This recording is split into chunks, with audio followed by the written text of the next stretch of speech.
Hi guys, welcome to my channel, and on today's episode we're stopping vertigo in its tracks. So, vertigo.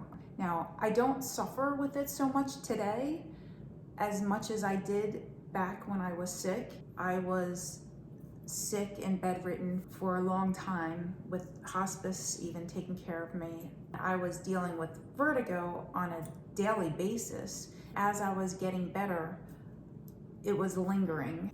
I decided to make this video to help others out there that's dealing with this. I found something that works, that stops it basically instantly, and I swear by it. It works.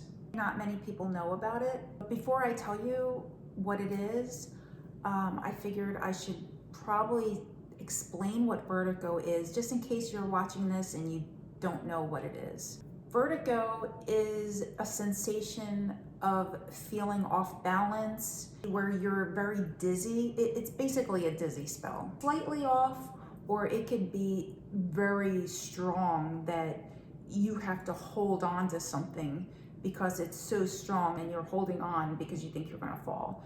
Just a little bit of time, or it could last for hours and even days. A lot of times when people are experiencing this, they're also experiencing vomiting, nausea, migraines. You can have doubled vision. Your heart can be racing.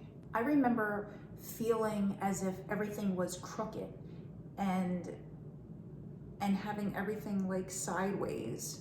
You can really get hurt while this is happening too. So if you're experiencing this, or if you see someone else experiencing this, please do me a favor. Sit down so that you can stay safe, so that you don't fall. So what causes vertigo? Well, it could be for many different reasons, and not all of them we know yet, but most likely it's from some kind of middle ear infection, buildup of liquid, certain diseases. They say a buildup of calcium in the ear can cause vertigo. It even could be some kind of inflammation, a head trauma, migraines. They say even if you hold your head in a certain angle or position or something like that, sometimes that can bring on vertigo. Most of the time, vertigo is not serious, and it could just like come and go, resolve on its own.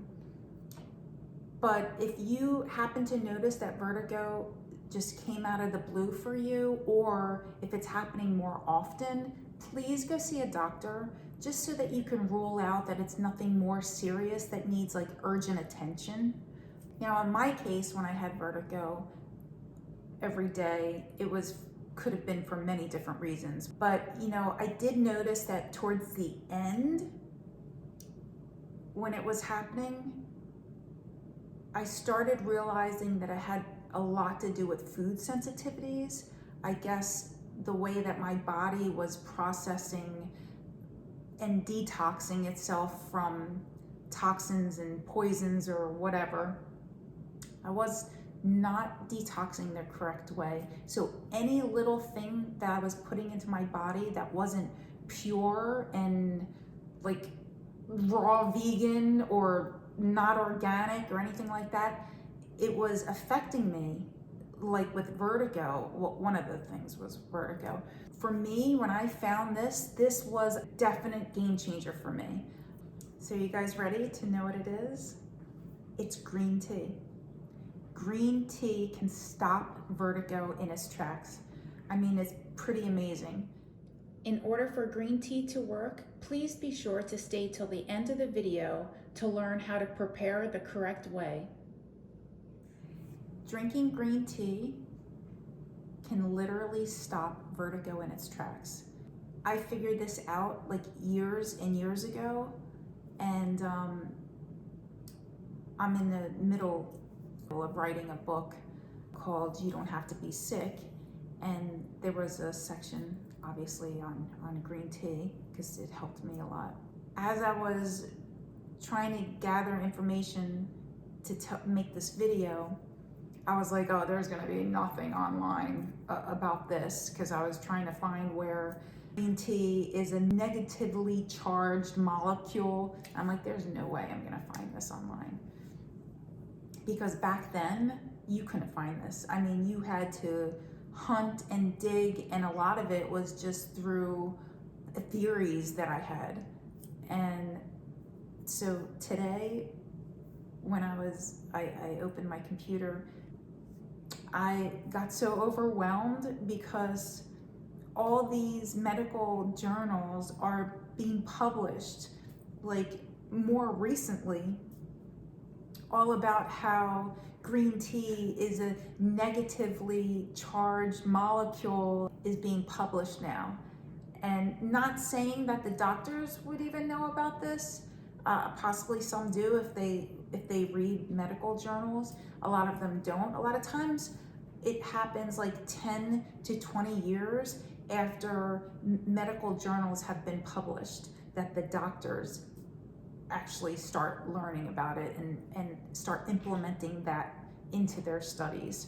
Very overwhelmed when I saw that, out of pure joy that this information's out there. So hopefully that will be helping more people. I haven't seen many videos about it and stuff, so hopefully it gets to you and you can help someone with it. Because let me tell you, green tea, it works like magic. So how do you drink this? Definitely, you can't put milk in it. That's just number one.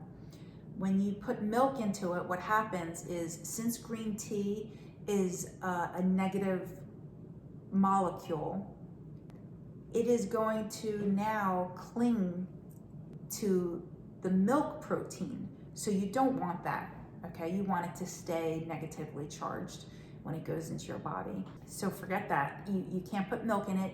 You can't put anything in it. It needs to be green tea, and it needs to be organic. We don't want the green tea clinged onto bug spray.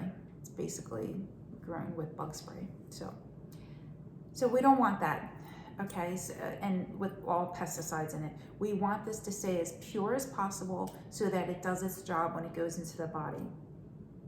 Now, this is why it works so good, that if you happen to eat something that wasn't agreeing with you, that could be causing you vertigo or something like that. It even could be infections that you have, okay, that it clings to it. Watch the water that you use when you're making green tea. We don't want plastic. Please don't use plastic bottles, because the negative molecule is going to cling to the plastic positive molecule, and we don't want that. The best kind of water is from glass bottles. And yeah, oh yeah, well, I have you can see my Italian glass water. Prefer Pana, but this is what was delivered this time. If you have a whole house filtration system, of course you can use that. That would probably be best, and best for the environment too. But not many house filtration systems have where they can take out fluoride. But so if you do find one, there is a couple, but I'll talk more about that in another video, and talk more about water in another video. Now, if you're extra sensitive, the best way to make it is if you take little mason jars and you fill it up with the water, put a tea bag in it, do little shakes with the cap on, keep it out on the counter overnight, and then by the morning you'll have green tea. This is your cold brew. It's an alkaline instead of it becoming acid, because when you heat something up, it turns acid. Great for me too when I figured this out, because I used to just throw them in my bag as I was going out, because I knew that I'm gonna need that, so I didn't have to deal with vertigo. By the time you're finished it, or halfway through, or when you're finished the whole cup, that's basically when the vertigo stops. It's pretty cool. So I'm not going to talk to you about like brands of teas, because I did use different ones through the years. It's best to find one that doesn't have those plasticky nets. Find a good organic green tea. Don't put anything in it. Obviously you can have it heated, especially if you're in a restaurant, or if you're out, you can just have them, a whole bunch of tea bags in your purse like I used to, and just ask for hot water when you need it. I automatically, right after I eat, I have green tea. So I'll ask them at the restaurant, do you have organic green tea? If they say no, I would say, oh, can I have hot water then? Because I have my own. Thanks for watching, guys. Hope this helps you and hope you can help someone too. A lot of fun videos are going to be coming your way. Come join me, subscribe,